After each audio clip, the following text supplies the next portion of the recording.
Nasa linya po ng ating telepono sa DFA Assistant Secretary for Migrant Workers, Paul Cortez. Good morning po, ASEC. Si Audrey Goriseta po ito, kasama si Dayan Carrera ng Rise and Shine Pilipinas sa PTV. Magandang umaga din po sa inyo, Sir Audrey and Ma'am Dayan, at sa lahat ng mga nanonood at nakikinig po sa inyo. Yes, ASEC, una po sa ating katanungan, kamusta na po yung kalagayan ng ating mga kababayan sa Hawaii?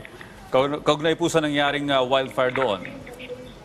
Well, patuloy po ang otoridades ng Amerika at ng state ng Hawaii na hanapin at i-identify yung mga makikitang labi dun sa wildfires area.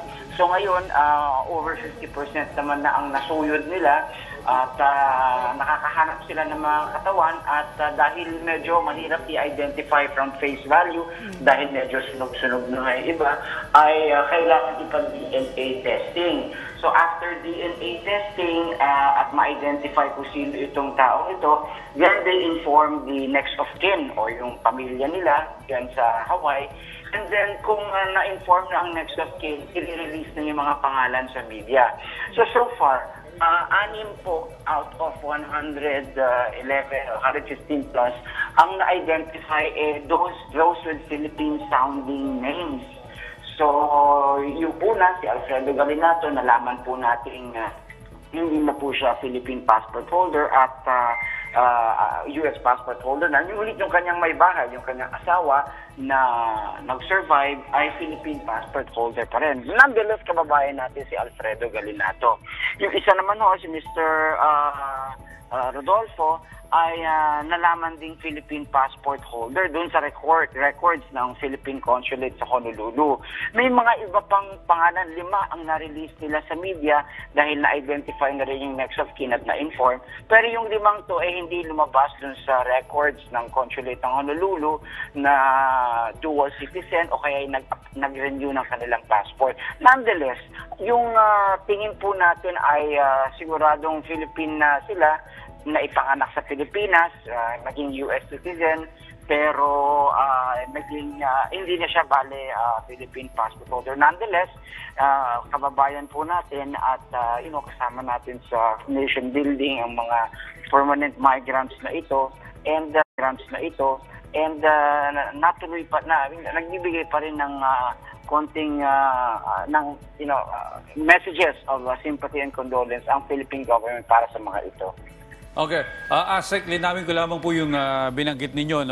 May isa pong nasawing Pilipino, pero siya po US passport holder na. Okay. Ngayon po, ilan po, sir, lahat ng ating mga kababayan ang masasabi nating casualty sa nangyari pong wildfire? Well, 25 o 28% ng Maui ay Filipino. So if we're looking at the population, talagang medyo malaki. And the chances are na yung kababayan natin nasawi o kaya nabiktima nitong sunog na ito medyo mataas.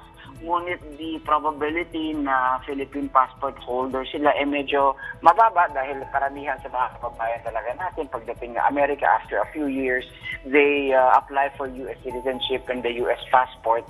Nonetheless, as I said, kasapakat natin ang mga kababayan natin ito sa nation building. They help with our economy, they send remittances and all that. Okay. Well, ASEC, kung sila po US passport holder man o Pilipino pa rin, may mga lumapit po bang tulong o humingi ng tulong sa DFA na mga kababayan natin? Wala naman po sa mga US passport holders. Yung mga at most, tinatanong nila how do they rebuild yung mga documentation nila. Halimbawa, US passport holder ka nga, pero kailangan mo pa rin ng birth certificate na nasunog dun sa bahay ninyo o sa lahay na wildfires. Okay, marriage contract. Kailangan nilang mag-liaise at mag-coordinate pa rin with the consulate in Honolulu. At yun, pumunta po ang ating team from Honolulu about a week ago para makausap at to find out exactly what sort of assistance yung mga kababayan natin need. And one of them, and very importantly so, is the rebuilding ng mga documentation nila. So, just in case there's still a Philippine passport holder, how do they apply for a passport? Ngayon nasunog o kaya wala na maipakita. And then some of course are also asking for help in identifying, in liaising with the PSA para makakuha sila ng kanilang document. Okay, medyo. Bale. Okay, Asek, medyo nagiging choppy tayo sa linya ng ating komunikasyon, ano? Pero ulitin ko lamang po, anong klaseng tulong po yung nating naibigay at naipaabot po sa mga nangangailangan na kababayan natin sa Hawaii? Visa.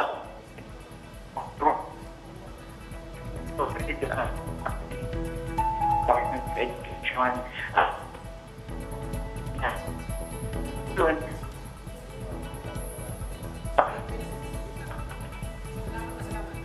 Okay, mukhang kakaroon tayo ng technical problem sa linya ng komunikasyon.